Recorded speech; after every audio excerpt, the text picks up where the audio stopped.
వారికి నియమింపవలసిన న్యాయ విధులేవనగా, నీవు హెబ్రీయుడైన దాసుని కొనిన ఎడల వాడు 6 సంవత్సరములు దాసుడయ్యుండి 7వ సంవత్సరమున ఏమియూ ఇయ్యకయే నిన్ను విడిచి స్వతంత్రుడగును. వాడు ఒంటిగా వచ్చిన ఎడల ఒంటిగానే వెళ్ళవచ్చును.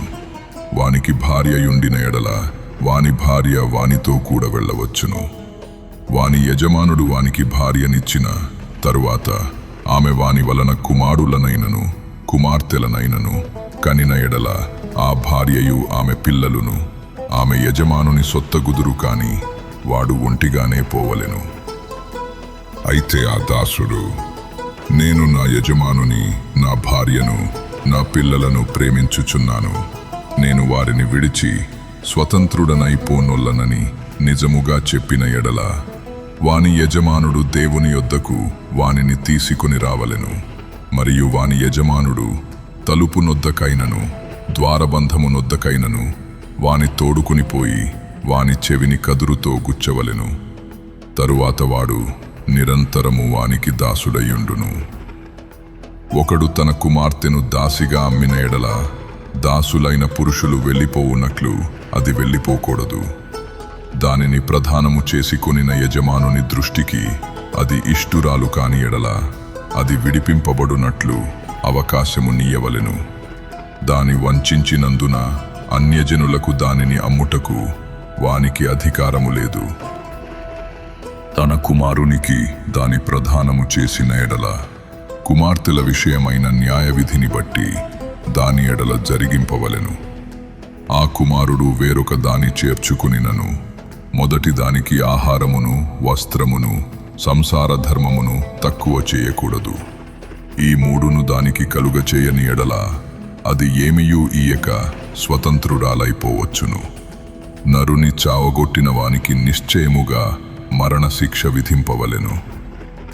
అయితే వాడు చంపవలెనని పొంచియుండకయే దైవికముగా వాని చేత ఆ హత్య జరిగిన ఎడలవాడు పారిపోగల యొక్క స్థలమును నీకు నిర్ణయించెదను.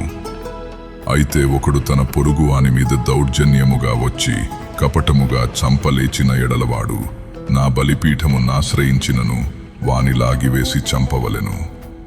తన తండ్రినైనను తల్లినైనను కొట్టువాడు నిశ్చయముగా మరణశిక్ష నొందును. ఒకడు నరుని దొంగిలించి అమ్మినను తన యొద్ద నుంచుకొనినను వాడు నిశ్చయముగా మరణశిక్ష నొందును. తన తండ్రినైనను తల్లినైనను శపించువాడు నిశ్చయముగా మరణశిక్ష నొందును. మనుష్యులు పోట్లాడుచుండగా ఒకడు తన పొరుగువానిని రాతితోనైనను పిడికిటితోనైనను గుద్దుట వలన వాడు చావక మంచము మీద పడి ఉండి తరువాత లేచి తన చేతి కర్రతో బయటికి వెళ్ళి తిరుగుచుండిన ఎడల వాని కొట్టిన వానికి శిక్ష విధింపబడదు గాని అతడు పనిచేయలేని కాలమునకు తగిన సొమ్ము ఇచ్చి వాడు అతనిని పూర్తిగా బాగు చేయింపవలెను. ఒకడు తన దాసుడైనను తన దాసి అయినను చచ్చునట్లు కర్రతో కొట్టిన ఎడల అతడు నిశ్చయముగా ప్రతి దండన నొందును.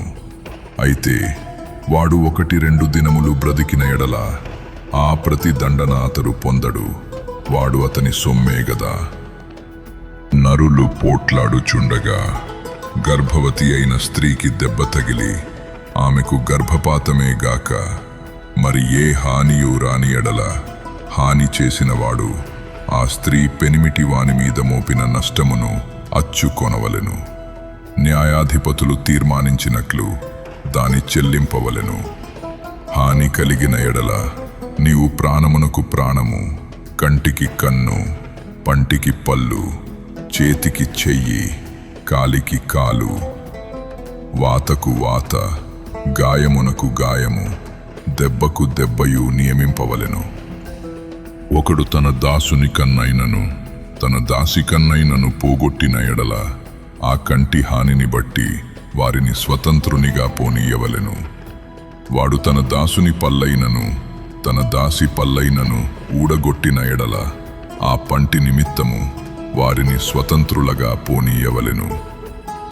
ఎద్దు పురుషునైనను స్త్రీనైనను చావపొడిచిన ఎడల నిశ్చయముగా రాళ్లతో ఆ ఎద్దును చావకొట్టవలెను. దాని మాంసమును తినకూడదు, అయితే ఆ ఎద్దు యజమానుడు నిర్దోషియగును. ఆ ఎద్దు అంతకు ముందు పొడుచున్నది అని దాని యజమానునికి తెలుపబడినను వాడు దాని భద్రము చేయకుండుట వలన అది పురుషునైనను స్త్రీనైనను చంపిన ఎడల ఆ ఎద్దును రాళ్లతో చావగొట్టవలెను. దాని యజమానుడు మరణశిక్ష నొందవలెను. వానికి పరిక్రయధనము నియమింపబడిన ఎడల వానికి నియమింపబడిన అన్నిటి ప్రకారము తన ప్రాణ విమోచన నిమిత్తము ధనము చెల్లింపవలెను. అది కుమారుని పొడిచినను కుమార్తెను పొడిచినను ఈ విధి చొప్పున అతడు చెయ్యవలెను.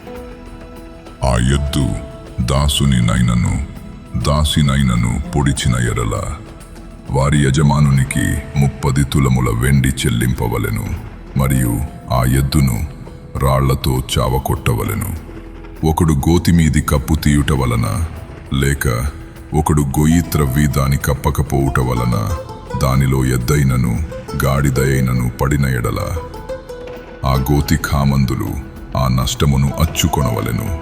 వాటి యజమానునికి సొమ్ము ఇయ్యవలెను. చచ్చినది వానిదగును. ఒకని ఎద్దు వేరొకని ఎద్దు చచ్చునట్లు దాని పొడిచిన ఎడల బ్రతికియున్న ఎద్దును అమ్మి దాని విలువను పంచుకొనవలెను. చచ్చిన ఎద్దును పంచుకొనవలెను. అయితే అంతకుముందు ఆ ఎద్దు పొడుచున్నది అని తెలియబడియు దాని యజమానుడు దాని భద్రము చేయనివాడైతే వాడు నిశ్చయముగా ఎద్దుకు ఎద్దునియవలెను. చచ్చినది వానిదగును.